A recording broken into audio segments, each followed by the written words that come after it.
Alright guys, here we have a battle against D.A. Taylor Rain. I guess he's one of their leaders or something. He was an op anyway. I'm going to narrate this one all the way through since I just really haven't narrated a video all the way through in a while. So I lead with Azelf and he leads with Smeargle, and I go for the Stealth Rocks and he spores me. You know, I expected the spore, but I guess it really doesn't matter if Azelf gets put to sleep. I know it's probably going to do something gay here, so I'm just going to try to kill it. And it goes for a Stealth Rock.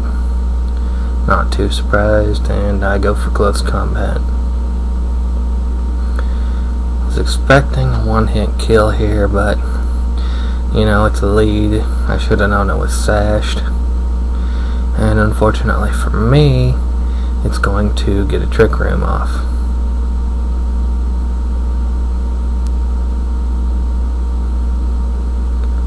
Yep, special defense falls.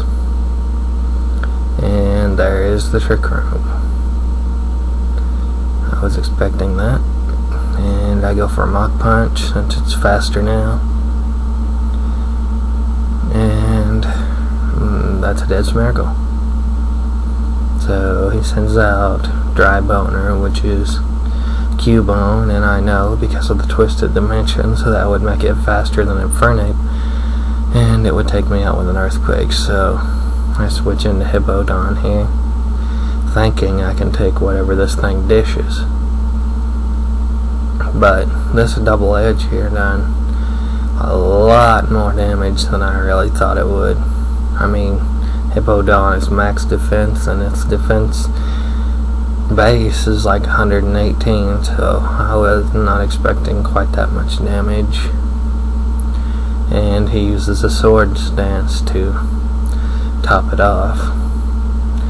And I use Toxic, and my freaking Toxic misses.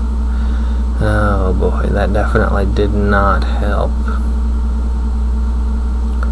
So he Earthquakes me. I suppose Cubone is even slower than Hippowdon here.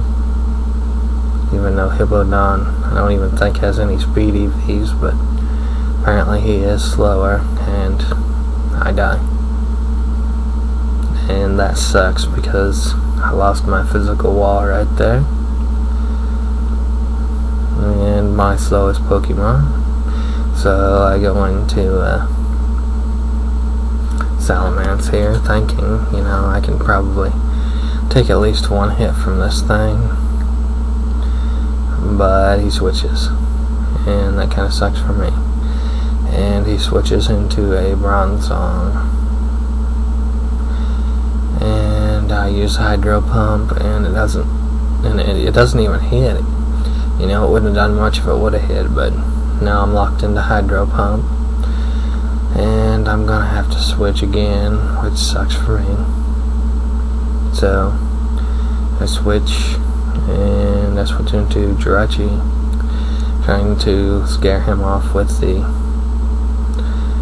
Fire Punch, which I don't even have anyway. And he switches into Dry Boner. And I go for a Wish here. I was expecting to take some sort of a hit from Bronzong, but it never materialized. And he Swords Dances, which is not good for me. I go for the Ice Punch, hoping, you know, to kill it because it's weak to ice, but unfortunately it does not kill.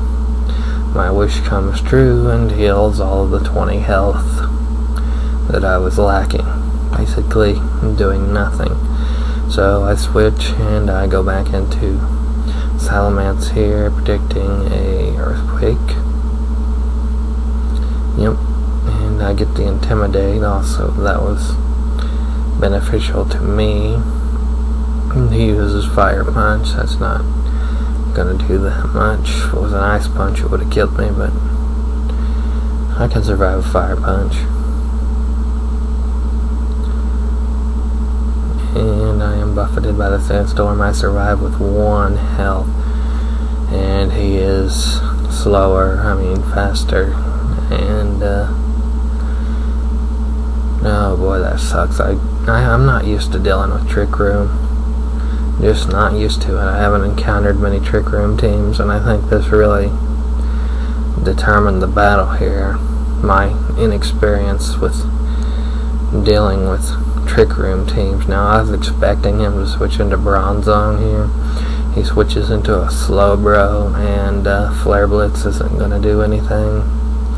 And after this, I'm going to have to switch out because I'm pretty sure he would be able to strike first because of the Trick Room. Is that still even in effect? I don't even remember.